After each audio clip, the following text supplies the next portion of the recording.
The bus hummed along the quiet roads of Maplewood, and I let out a long breath, my heart settling as the familiar sight of Main Street came into view. At 68, I felt every mile of that 6-hour ride from my daughter's place in Hartford. My knees ached, my fingers stiff from clutching my old leather bag. Home.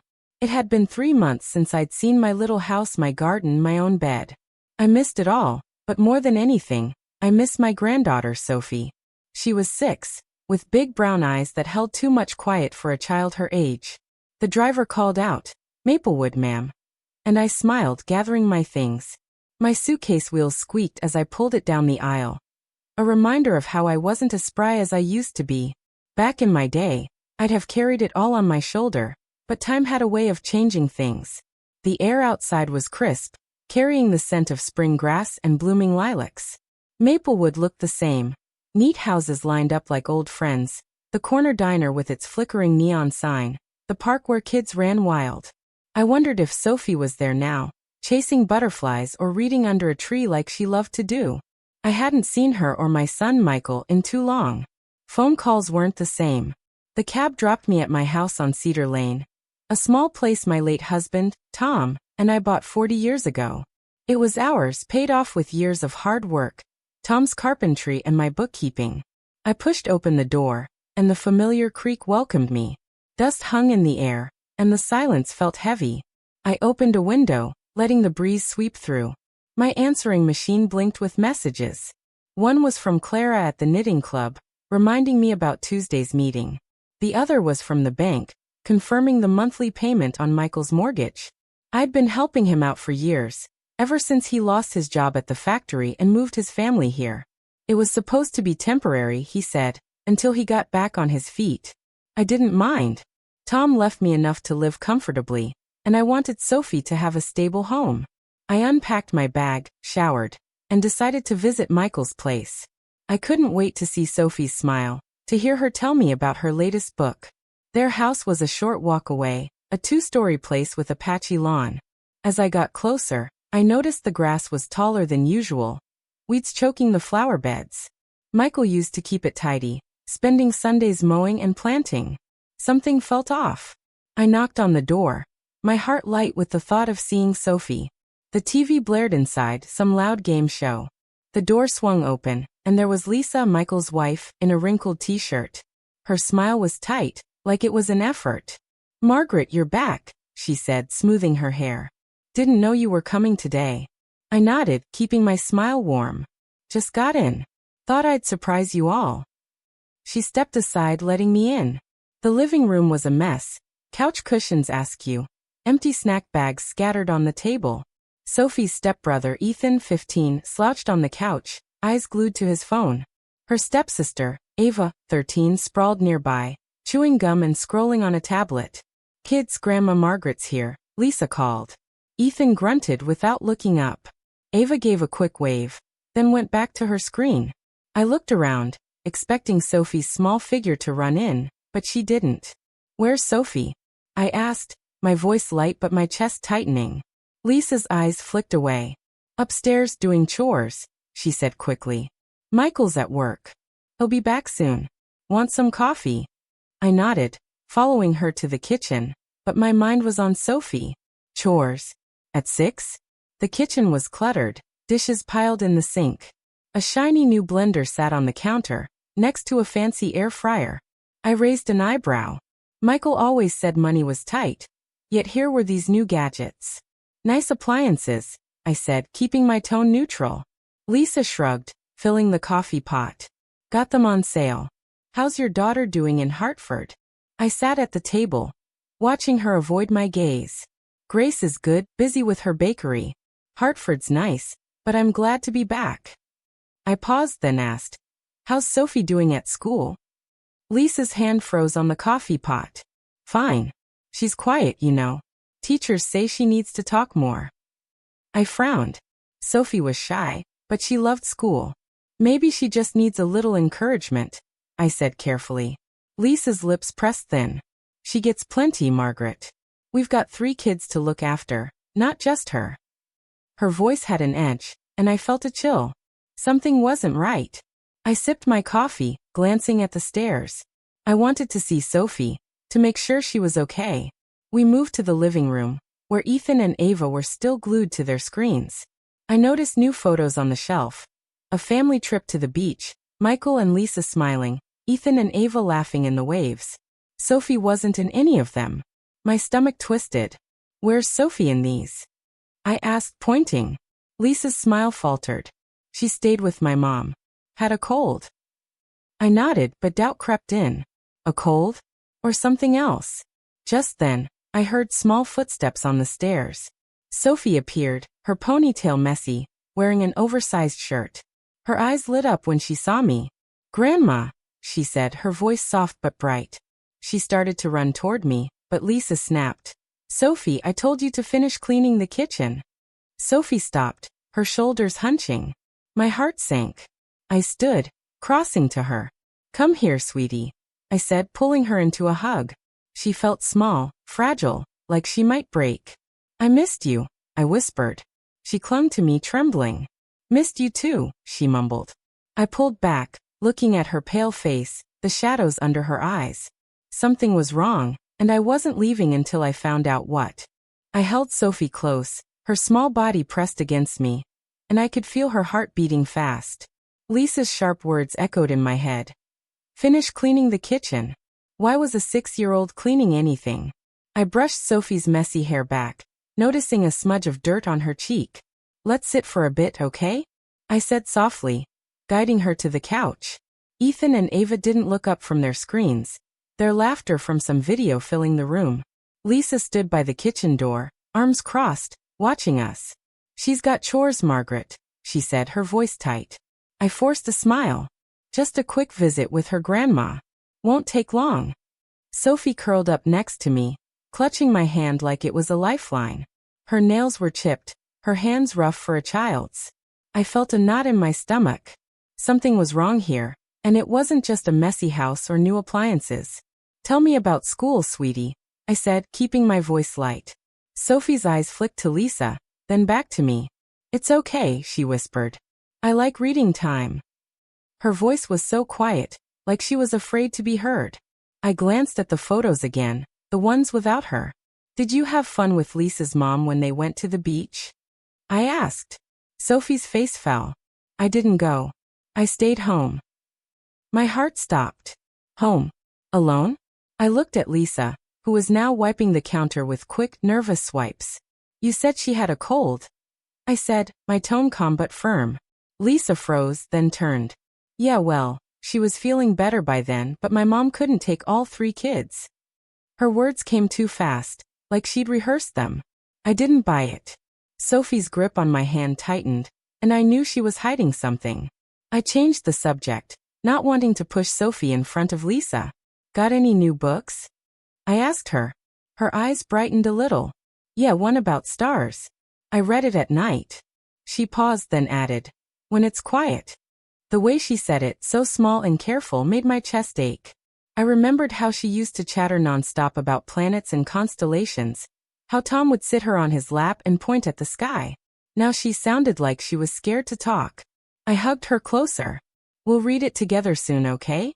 She nodded, but her smile was thin. Just then the front door opened, and Michael walked in, his work boots heavy on the floor.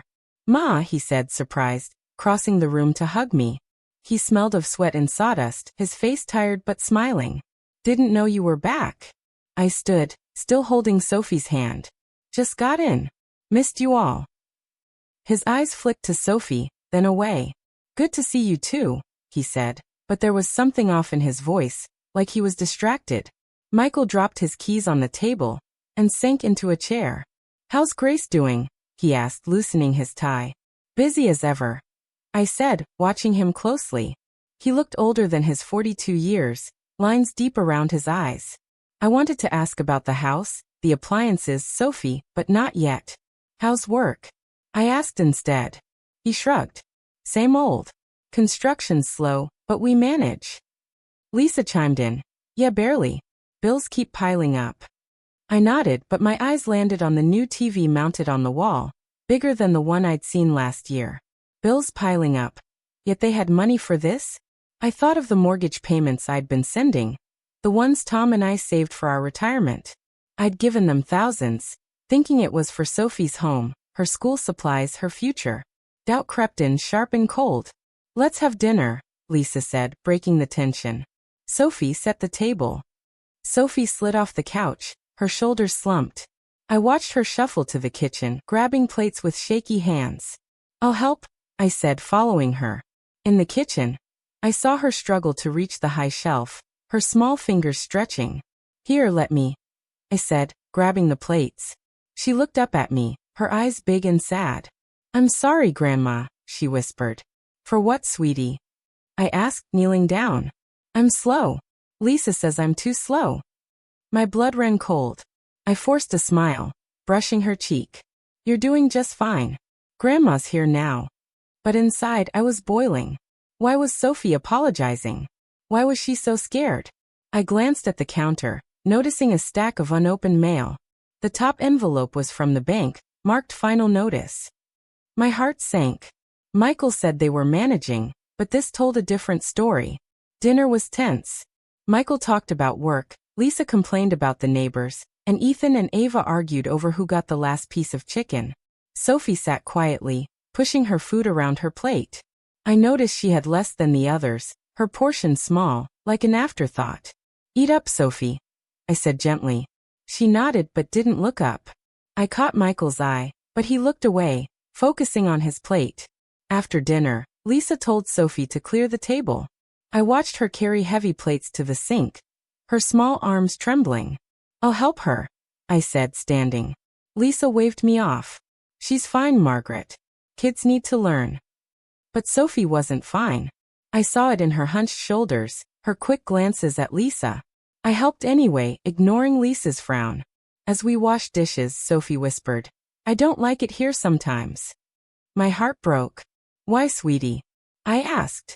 She hesitated, then said, "They're always mad at me." Before I could ask more, Lisa called her to bed. That night, I walked back to my house, the cool air doing little to calm my racing thoughts. Sophie's words echoed in my head. The new appliances, the bank notice, the photos without her. It all added up to something ugly. I sat in my living room, staring at Tom's old armchair, wishing he were here to tell me what to do. He always knew how to fix things. I pulled out my phone and called Grace, my daughter in Hartford. "Ma, you okay?" she asked, her voice warm. I told her about Sophie, the house, the tension. "Something's not right," I said. "I think Michael's lying about the money, and Sophie's not being treated right." Grace was quiet for a moment. "Ma, you need to find out what's going on. Sophie's too young to be caught in their mess." I nodded. Even though she couldn't see me, she was right. I wasn't just a grandma handing out hugs and cookies. I was Sophie's protector, and I wasn't going to let her down. I woke up early, the sun barely peeking through my curtains. My mind was heavy with Sophie's words from last night. "They're always mad at me." I couldn't shake the image of her small hands trembling as she carried those plates. My coffee grew cold as I sat at the kitchen table, staring at the phone. I wanted to march back to Michael's house and demand answers, but I needed to be smart. Tom always said, "Don't rush into a fight without knowing what you're facing." I decided to visit again, this time watching closer, listening harder. I slipped on my cardigan, grabbed my purse, and walked to their house. The morning air was cool, but my heart felt hot with worry. Maplewood was quiet, kids biking down the street, but Michael's house stood out, its lawn wild, the mailbox stuffed with envelopes. I knocked, my knuckles firm against the door. Lisa answered, her hair in a messy bun, eyes tired. "Margaret, you're here early," she said, stepping aside. "Couldn't sleep," I said, forcing a smile. "Thought I'd spend some time with Sophie." Lisa's jaw tightened, but she nodded. "She's in her room. Probably reading." The living room was still a mess, Ethan's sneakers tossed by the couch, Ava's backpack spilling books. I heard the TV upstairs, loud music from Ethan's room. "Michael at work?" I asked, glancing around. "Yeah, left at dawn," Lisa said, pouring herself coffee. "He's pulling extra shifts." I nodded, but my eyes caught the stack of mail from last night, still unopened. "Mind if I go see Sophie?" I asked. Lisa shrugged. "Go ahead. Just don't let her slack on her chores."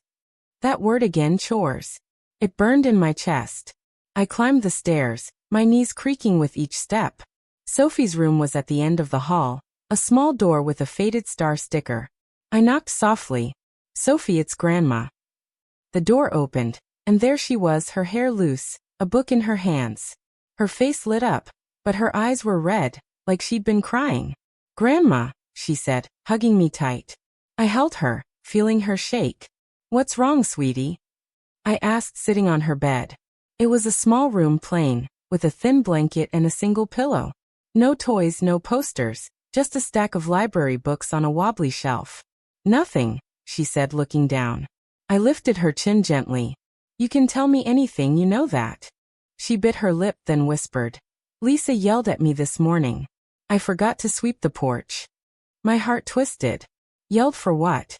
You're 6, Sophie. You shouldn't be sweeping anything. She shrank back, her voice small. She says I have to help more.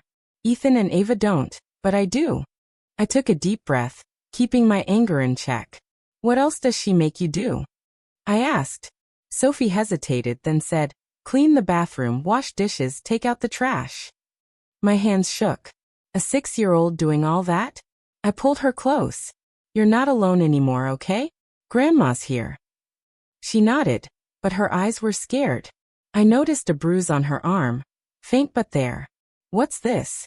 I asked, touching it gently. She pulled away. I fell, she said quickly. Too quickly. My stomach churned. Was it a fall or something worse? I heard footsteps, and Lisa appeared at the door.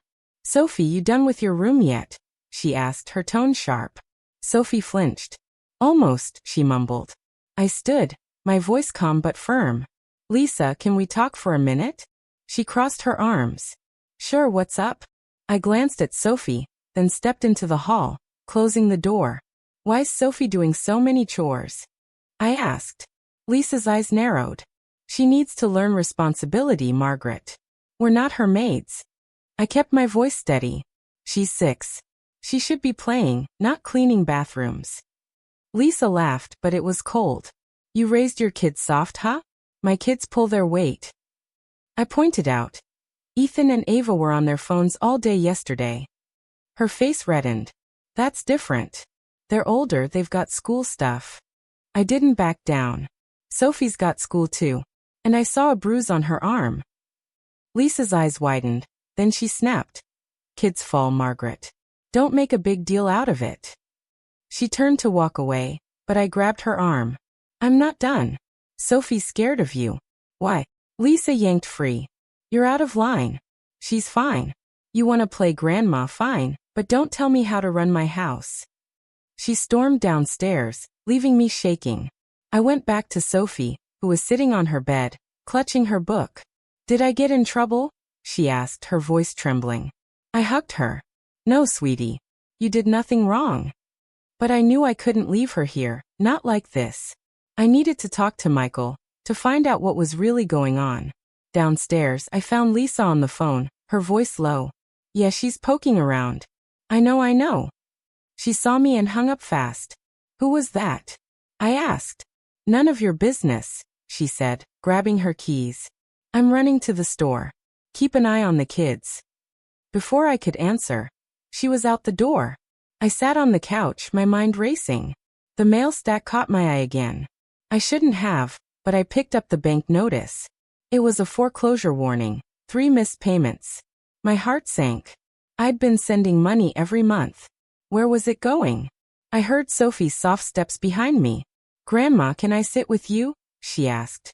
I patted the couch. Always, sweetie. She climbed up, leaning against me. Do you think Daddy loves me? She asked, her voice breaking. I froze, my throat tight.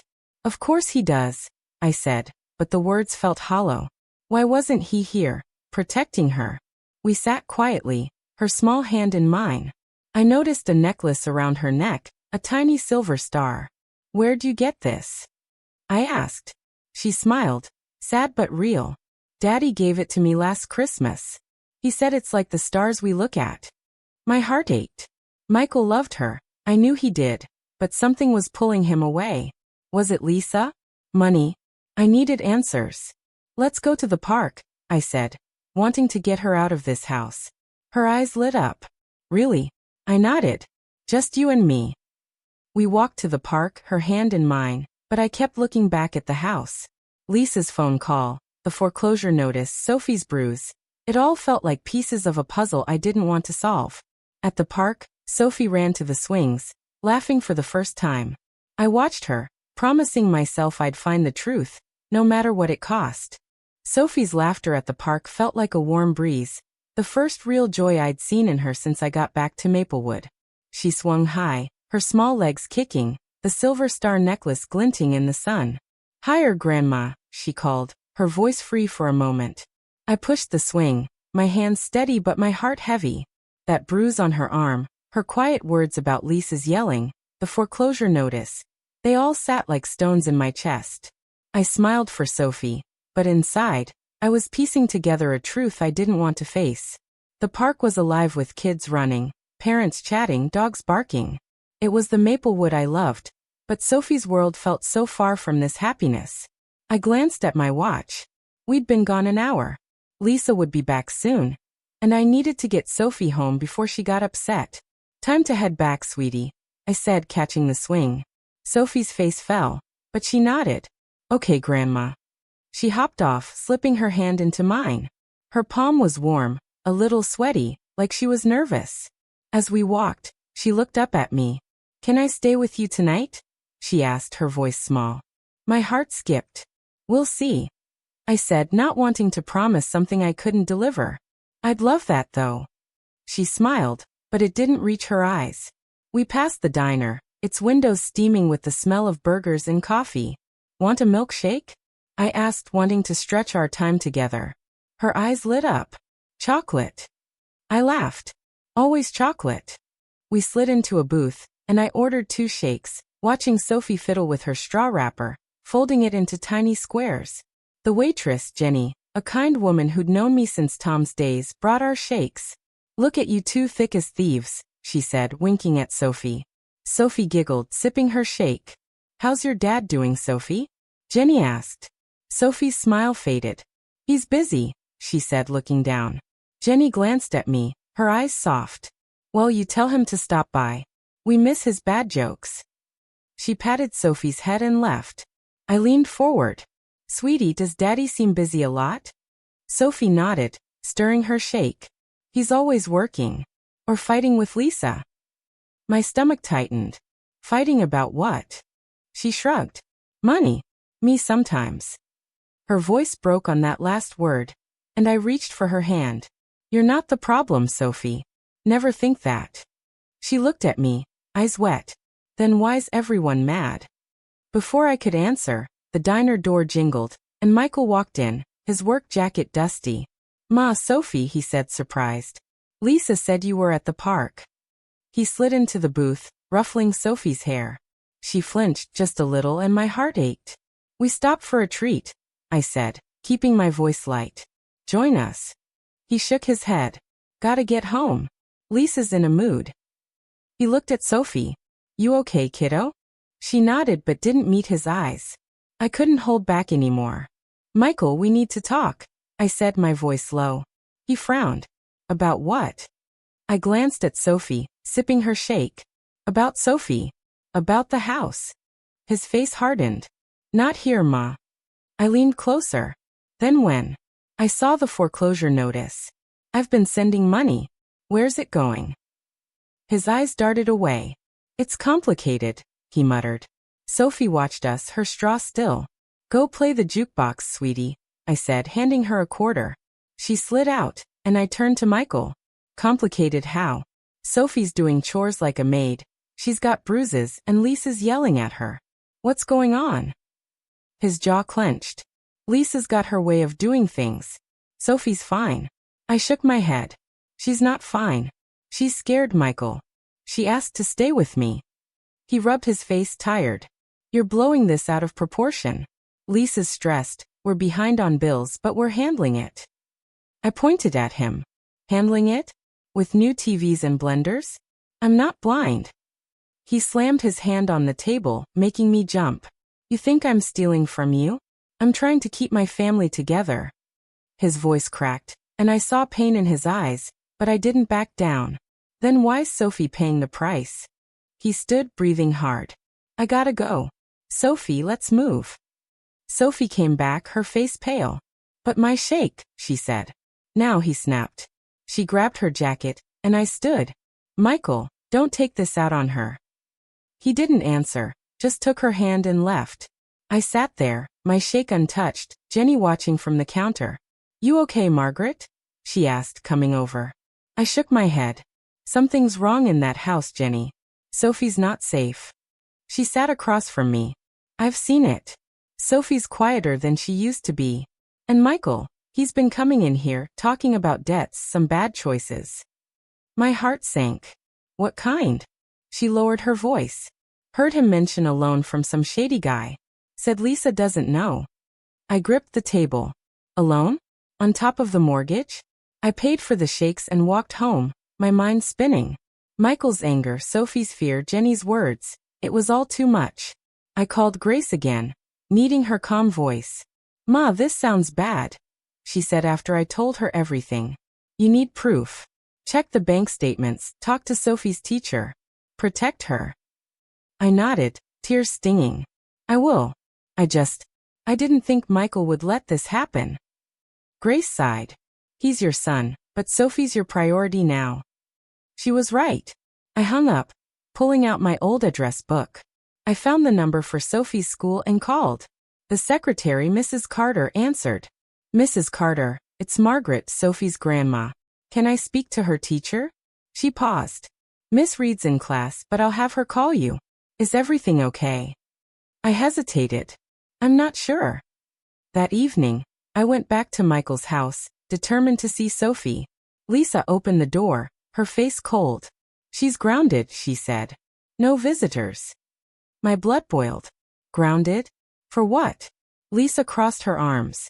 For sneaking off to the park without telling me. I stared at her. She was with me. Lisa shrugged. Rules are rules. I stepped closer. Let me see her, Lisa. Now. She smirked. You don't call the shots here. She shut the door in my face. I stood there shaking, hearing Sophie's voice in my head. Can I stay with you?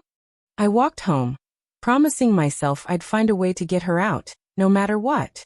I stood on Michael's porch, the door still vibrating from Lisa slamming it in my face.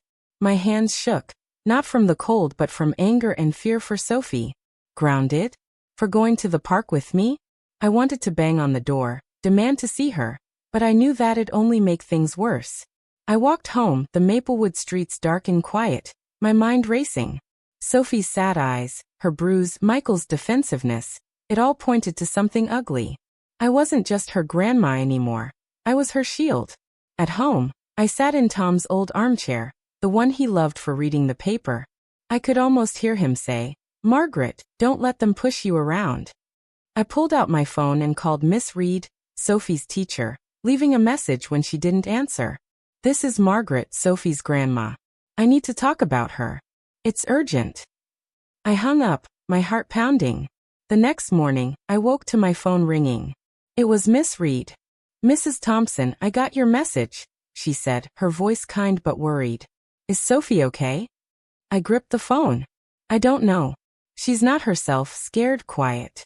I saw a bruise on her arm, and she's doing too many chores at home. Miss Reed was quiet for a moment. I've noticed changes too. Sophie's been late a lot, forgets her homework. She used to love art, but now she just sits there, staring at her paper. My throat tightened. What else? I asked. She hesitated. Last week, she cried when I asked about her family. Said she feels like she's in the way. I closed my eyes, picturing Sophie's small face. Can you keep an eye on her? I asked. Of course, Miss Reed said. But if you're worried about her safety, you might need to call someone. Someone. Like social services. The thought made my stomach turn, but I thanked her and hung up. I decided to confront Michael alone, without Lisa's sharp tongue in the way. I walked to his construction site at noon. The sun high and the air thick with dust. He was hauling lumber, his face sweaty. Ma, he said, wiping his brow. What's this about? I didn't waste time. Sophie's not okay, Michael. She's scared, she's bruised, and Lisa's got her cleaning like a servant. What's going on? He dropped the lumber, his face tight. You're sticking your nose where it doesn't belong. I stepped closer. She's my granddaughter. I sent you money for her, not for TVs or blenders. And now I hear about a loan? From who? His eyes widened, then narrowed. Who told you that? I didn't blink. Doesn't matter. Tell me the truth. He kicked the dirt. I borrowed some cash to cover bills. Bad call, okay? I'm fixing it. I shook my head. Fixing it how? By letting Sophie suffer. He turned away, his voice low. Lisa's hard on her, I know. But she's trying to keep things together. Ethan and Ava need stuff too, school, sports. I grabbed his arm. Sophie's 6. She shouldn't be cleaning bathrooms. He pulled free, his eyes flashing. You think I want this? I'm drowning, Ma. The lone guy's breathing down my neck, Lisa's stressed, and I can't lose my family. I stared at him, my son, the boy I raised, now a man lost in his own mess. You're losing Sophie, I said, my voice breaking. She thinks you don't love her. His face crumpled, and for a second, I saw the Michael who used to build forts with Sophie, not the one yelling at her. I love her, he whispered. But it's hard. I softened, but only a little. Then do something about it. Protect her. He nodded, but his eyes were distant. I'm trying, Ma. I didn't believe him, not fully. As I walked away, I heard him call. Don't tell Lisa about the loan. I didn't turn back. At home, I found a voicemail from the bank. Mrs. Thompson, we need to discuss your account. Payments to Michael's mortgage stopped 6 months ago. My heart stopped. 6 months.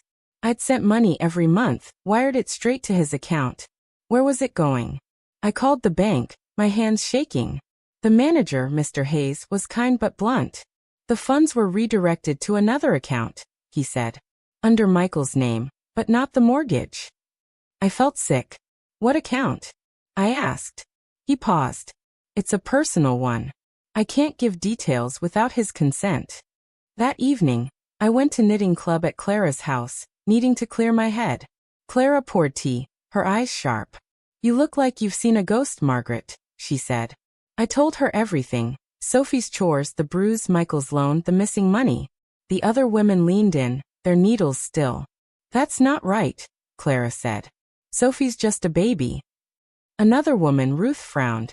I saw Lisa at the mall last week, buying fancy clothes. If they're broke, how's she affording that? My blood ran cold. I thanked them and left, my mind spinning. At home, I found Sophie's star necklace on my table. I'd forgotten she'd left it at the diner. I held it, picturing her scared eyes. I called Michael. We need to talk now, I said. He sighed. Ma, I'm tired. I didn't care. Be at my house in an hour. Michael showed up, his face worn. What now? He asked, sitting heavily. I held up the bank statement I'd printed. The money I sent for the mortgage, it's gone. Where is it? His face paled. I used it for other things. The loan guy was gonna hurt us, Ma. I stood, my voice shaking. You let Sophie suffer for that. She's cleaning, she's scared, and Lisa's treating her like dirt. He stood too, yelling. You think I wanted this? I'm doing my best. I stepped closer, tears in my eyes. Your best isn't enough. Sophie deserves better. He froze, then whispered, I know. Before we could say more, my phone rang. It was Miss Reed. Mrs. Thompson, Sophie didn't come to school today. Lisa said she's sick, but I'm worried. My heart dropped. I looked at Michael. Get her. Now. He nodded, grabbing his keys, and I followed, praying Sophie was okay. Michael's truck roared down the street, and I sat in the passenger seat, my hands gripping my purse so tight my knuckles turned white. Sophie didn't show up at school, and Lisa's excuse about her being sick felt like a lie. My heart pounded as we pulled up to their house. The lawn looked wilder in the dusk, like nobody cared. Michael jumped out, not waiting for me. Stay here, Ma, he said, his voice rough. I shook my head. No way. I'm seeing Sophie. He didn't argue, just stormed to the door. I followed, my legs shaky but my mind set. Inside, the TV blared. Ethan and Ava sprawled on the couch, eating chips. Where's Sophie? I asked, My voice louder than I meant. Ethan shrugged, eyes on his phone. Upstairs, I guess. Ava glanced up, then away. Michael called. Lisa, where's Sophie? No answer. We climbed the stairs, my knees aching but my worry pushing me forward. Sophie's door was closed. Michael knocked hard. Sophie, you in there? Silence. He pushed it open, and my heart stopped. Her room was empty, bed made, books stacked, but no Sophie. I grabbed Michael's arm. Where is she? He looked pale, his eyes wide. Lisa, he yelled, running downstairs. I followed, my chest tight. Lisa was in the kitchen, scrolling on her phone. What's all the yelling? She asked, barely looking up. Michael slammed his hand on the counter. Where's Sophie? She wasn't at school, and she's not in her room. Lisa's face froze, then she shrugged. She's probably hiding. She does that when she's in trouble. I stepped forward, my voice shaking. Hiding? Or scared? What did you do to her? Lisa stood, her eyes flashing. Don't come in my house accusing me, Margaret. She's fine. I didn't back down. She's not fine. She's got bruises. She's doing your chores. And now she's missing school? Tell me where she is. Lisa crossed her arms. I told her to stay in her room. She's probably in the backyard. Michael pushed past her, heading outside. I followed, my heart racing. The backyard was dark, the grass overgrown. A rusty swing set in the corner. Sophie, Michael called, his voice breaking. I scanned the shadows, fear choking me. Then I saw her, a small shape curled up by the fence, her knees to her chest. Sophie. I ran to her, dropping to my knees. She looked up, her face streaked with tears. Grandma, she whispered, throwing her arms around me. I held her tight, feeling her shake. Why are you out here, sweetie? I asked, brushing her hair back. She sniffled. Lisa said I was bad. She locked me out. My blood boiled. I looked at Michael, who stood frozen, his face pale. Locked out. I said, standing, Sophie clinging to my hand. You let this happen? Michael turned to Lisa, who'd followed us out. You locked her outside? He yelled. Lisa rolled her eyes. She was mouthing off. Needed to cool down. I stared at her, my voice low. She's 6, Lisa. 6. Sophie pressed against me, trembling. Michael rubbed his face, his voice shaking. Lisa, what's wrong with you? She's my daughter. Lisa snapped back. Your daughter? All you do is work and leave me with 3 kids. She's always underfoot. I pulled Sophie closer, shielding her from Lisa's words. Enough, I said, my voice steady despite the anger burning inside. Sophie's not staying here tonight. She's coming with me. Lisa laughed, cold and sharp. You can't just take her, Margaret. I looked her dead in the eyes. Watch me. Michael stepped between us. Ma, wait. We can fix this. I shook my head. You haven't fixed anything. The money I sent for the mortgage? It's gone. Sophie's scared, bruised, and now locked out? You call that fixing? His face fell, guilt in his eyes. I messed up, okay? The money. I paid off that loan guy. I didn't want you to know. I stared at him, my son, the boy I raised to be better. You chose a loan shark over your daughter? He looked away, silent. Sophie tugged my hand. Can we go, Grandma? She whispered. I nodded, leading her inside to grab her jacket. Lisa followed, yelling. You're not taking her. This is my house. I turned, my voice calm but firm. You don't get to decide what's best for her anymore. Michael grabbed my arm. Ma, please. Give me a chance to make this right. I pulled free, tears in my eyes. You had chances, Michael. Sophie's coming with me until I know she's safe. He didn't stop me as I took Sophie's hand and walked out. At my house, I tucked her into my guest bed, her star necklace on the nightstand. You're safe now, I said, kissing her forehead. She looked up, her eyes big. Will Daddy be mad? I smoothed her hair. He loves you, sweetie. He's just lost right now. She nodded, but her eyes were scared. I sat up late, staring at Tom's armchair, the weight of it all crushing me. Sophie was safe for now, but what next? I called Grace, my voice shaking as I told her about the backyard, the loan, Lisa's cruelty. Ma, you did the right thing, she said. But you need to call social services. Sophie can't go back there. I nodded, tears falling. I know. I didn't want this for her. Grace's voice softened. You're her hero, Ma. Keep going. I hung up, my heart heavy but my resolve stronger. I wasn't just fighting for Sophie. I was fighting for the family I thought we were.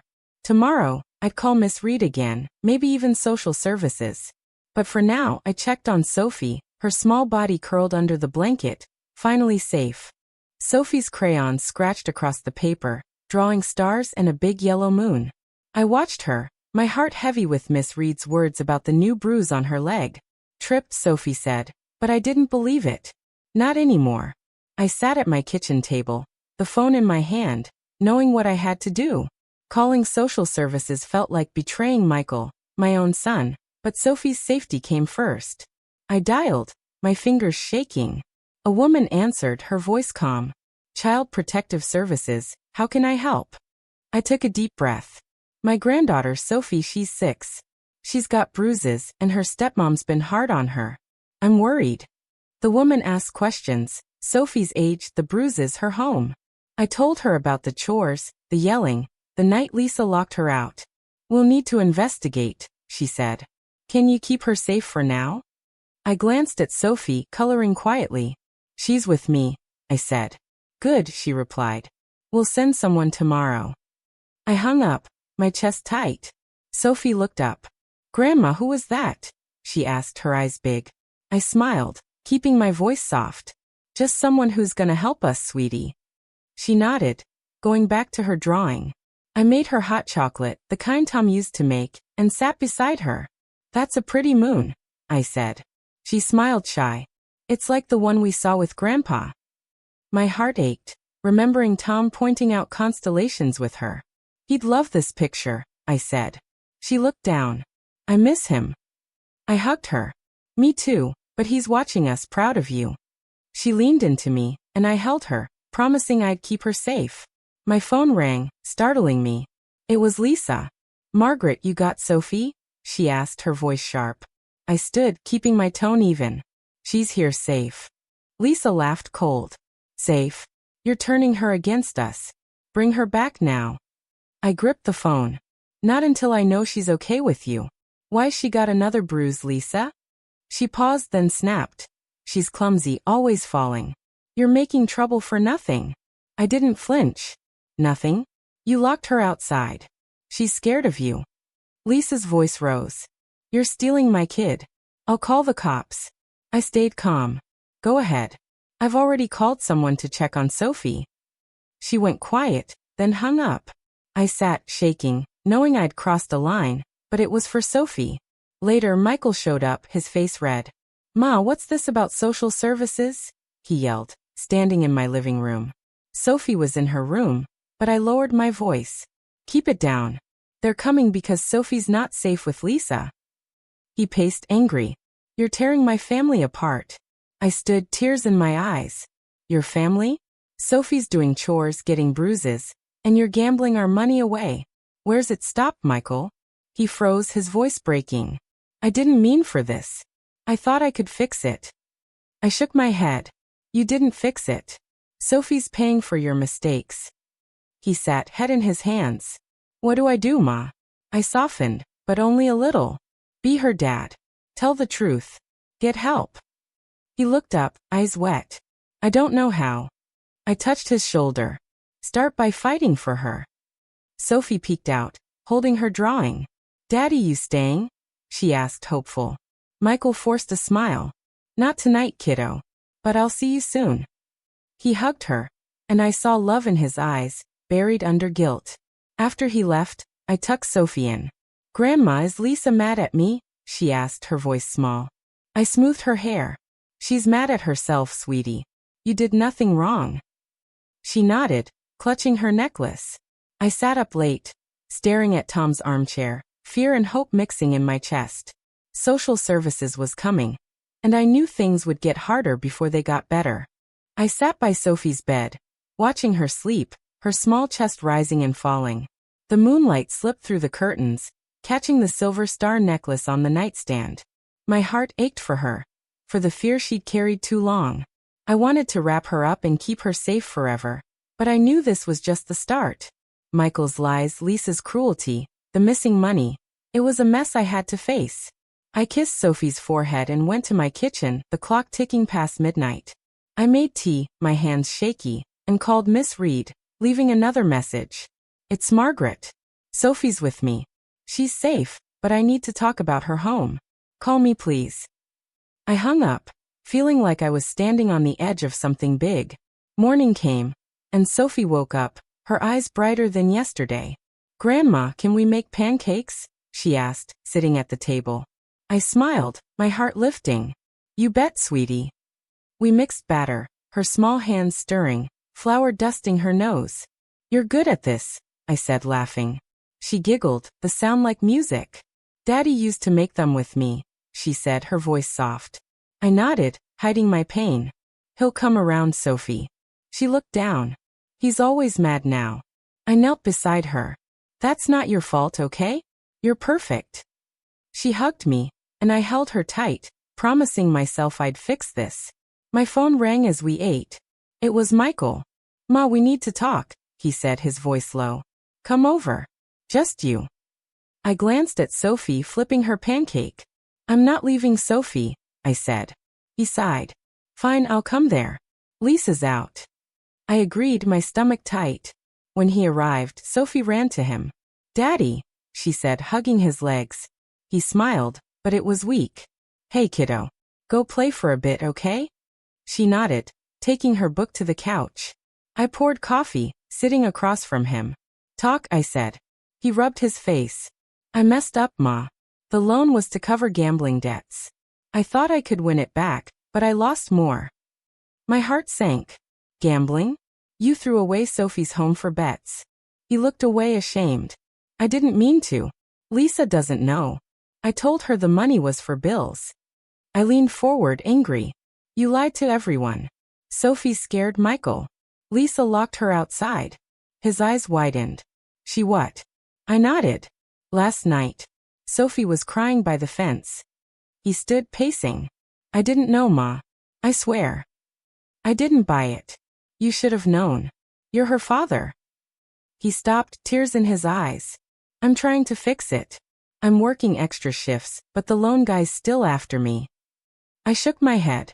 And the money I sent? Gone to him. He nodded, head down. I'm sorry. I stood, my voice firm. Sorry doesn't help Sophie. She's staying with me until you prove she's safe. He looked at Sophie, reading on the couch. Can I talk to her? He asked. I nodded, watching closely. He sat beside her. I'm sorry, Sophie. I've been a bad dad. She looked up, eyes big. You're not bad, Daddy. Just busy. My heart broke. He hugged her, his voice cracking. I love you, kiddo. I'll do better. She nodded, but her eyes were unsure. After he left, Sophie came to me. Is Daddy okay? She asked. I hugged her. He's trying, sweetie. But you're with me now. My phone buzzed, Miss Reed. Mrs. Thompson, I spoke to the principal. We're worried about Sophie. There's another bruise on her leg. We have to report it. I froze, looking at Sophie.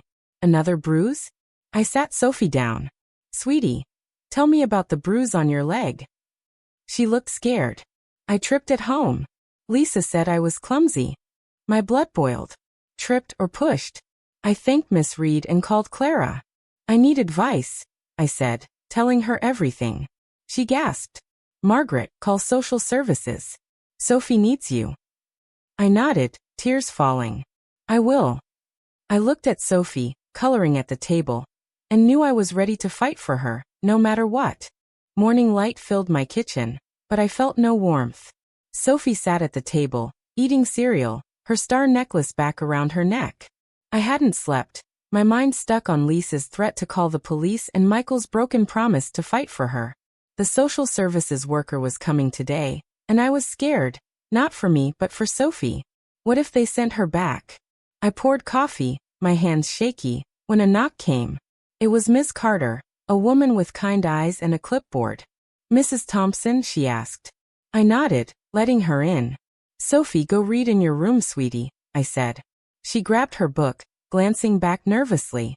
Miss Carter sat, her voice soft. Tell me about Sophie's situation. I told her everything. The bruises, the chores, Lisa locking her out, Michael's gambling. My voice cracked. She's not safe there. Miss Carter wrote notes, her face serious. These are serious allegations. We'll need to talk to Sophie, Michael, and Lisa. I nodded, my heart pounding. Can she stay with me? I asked. She hesitated. For now, yes, but we'll need to assess her home. Sophie peeked out, and Miss Carter smiled. Hi, Sophie. Can we chat? Sophie sat beside me, clutching my hand. Do you feel safe at home? Miss Carter asked. Sophie looked down. Not always. Lisa yells a lot. My chest tightened. What about the bruises? Miss Carter asked gently. Sophie's voice was small. I fall sometimes. Or, Lisa grabs me hard. I gasped, tears burning. Miss Carter nodded. Thank you, Sophie. You're brave. She stood. I'll visit Michael's house today. We'll be in touch. After she left, Sophie hugged me. Did I do okay, Grandma? She asked. I kissed her head. You were perfect, sweetie. My phone buzzed. Michael. Ma, social services was here, he said, his voice panicky. Lisa's freaking out. She says you're lying. I gripped the phone. I'm not lying. Sophie told them Lisa grabs her. Why didn't you stop this? He was quiet, then whispered. I didn't know it was that bad. I snapped. You should've. She's your daughter. He sighed. I'm coming over. When he arrived, Sophie ran to him. Daddy, don't be mad, she said. He knelt, hugging her. I'm not mad at you, kiddo. I watched, torn between hope and anger. What now, Michael? I asked. He stood, eyes red. I told the loan guy I'm done. I'm getting help for the gambling. But Lisa, she's leaving me. I froze. Leaving? He nodded, his voice low. She's taking Ethan and Ava to her mom's. Says I'm a failure. I felt a strange relief, but worry too. What about Sophie? I asked. He looked at her, playing with her book. I want her with you, Ma. I can't give her what she needs right now. My heart broke for him, but I nodded. She's safe here. He left, promising to check in, but I felt the weight of Sophie's future on me. That afternoon, Clara stopped by. Heard about the social worker, she said, handing me cookies. You're doing right by Sophie. I sighed, tears falling. It's hard, Clara. Michael's my son, but Sophie's my heart. She hugged me. You're strong, Margaret. Keep going. Then came the twist. Miss Carter called. Mrs. Thompson, we found something at Michael's house, she said, her voice tense. Lisa had a hidden bank account. Your mortgage payments were going there. My blood ran cold. What? Lisa stole it. Miss Carter paused. It looks that way. We're investigating, but she's gone. Left town with her kids. I sat stunned. Lisa, stealing my money while Sophie suffered? I looked at Sophie, coloring stars, and felt a fire inside. What happens now? I asked. Sophie stays with you while we sort this out, Miss Carter said. We'll need your help to prove it. I nodded, my voice firm. I'll do whatever it takes. I hung up, knowing this fight wasn't over, but I was ready. Sophie's laughter filled my backyard as she chased a butterfly, her star necklace bouncing. It was a week since Lisa left town, and Sophie had been with me every day, her smile growing brighter. But I wasn't at peace. Ms. Carter's words about Lisa's hidden bank account haunted me. My money, meant for Sophie's home, stolen while she suffered. I sat on the porch, gripping my coffee, waiting for Ms. Carter's update. My phone rang and I answered fast. Mrs. Thompson, we tracked Lisa, she said. She's in Ohio with Ethan and Ava. The police found your money in her account, over $30,000. I gasped. $30,000? All from me. Miss Carter's voice was firm. Yes. We're charging her with fraud. You'll get it back, but it'll take time. I nodded, tears of relief and anger mixing. What about Sophie? I asked. She's approved to stay with you long-term if you're willing. I looked at Sophie, giggling in the grass. I'm more than willing, I said. I hung up, my heart lighter but still heavy for Michael. He'd called daily checking on Sophie, but his voice was hollow. I invited him over that afternoon. When he arrived, Sophie ran to him. Daddy. Look at my butterfly, she said, holding up a drawing. He smiled real this time and hugged her. It's beautiful, kiddo. We sat at the kitchen table, Sophie coloring nearby. Michael, Lisa stole the money, I said, my voice low. His face fell. I know, Ma. Ms. Carter told me. I was so stupid, trusting her. I reached for his hand. You made mistakes, but you can still be Sophie's dad. He looked at her, eyes wet. I don't deserve her. I squeezed his hand. Then earn her. Get help, Michael. For her. He nodded, wiping his face. I started counseling. For the gambling. I'm trying. Sophie climbed onto his lap. Daddy, you staying? She asked. He kissed her head. Not yet, but I'll visit a lot, okay? She nodded, hugging him. My heart warmed, seeing a spark of the old Michael. But then came a knock. It was Clara, her face pale. Margaret, you need to hear this, she said, stepping inside. What? I asked, my stomach tight. She glanced at Sophie, then whispered. My nephew at the police station heard something. The loan guy Michael owed? He's after him, says he's not done. Michael froze. I paid him off, he said, his voice shaking. Clara shook her head. He wants more. Heard he's coming to Maplewood. I stood, fear and anger surging. No one's touching my family, I said. I sent Sophie to her room with Clara, then turned to Michael. Who is this guy? I demanded. He rubbed his face. Name's Vince. Bad news. I thought I was clear. I grabbed my phone. We're calling the police. He stopped me. Ma, that'll make it worse. Let me handle it. I shook my head. No more handling it alone. We do this together. He nodded, scared but determined. That night we met a detective, Officer Hayes, at my house. Vince is known to us, Hayes said. We'll set up a sting. Michael, you meet him, wear a wire. Michael agreed, his voice steady. For Sophie, he said. I hugged him, proud but terrified. Be careful, I whispered. The next day, I took Sophie to the park, keeping her safe while Michael faced Vince. She swung high, laughing. Grandma, is Daddy okay? She asked. I smiled, hiding my worry. He's being brave, sweetie. My phone buzzed. Officer Hayes. It's done. Vince is in custody. Michael's safe. I cried, relief flooding me. That evening, Michael came over, a bandage on his arm but alive. It's over, Ma, he said, hugging Sophie. I'm free. We sat under the stars, Sophie between us. Look, a shooting star, she said, pointing. I smiled, thinking of Tom. Make a wish, I said. She closed her eyes, then whispered. I wish we stay together. Michael and I shared a look, tears in our eyes.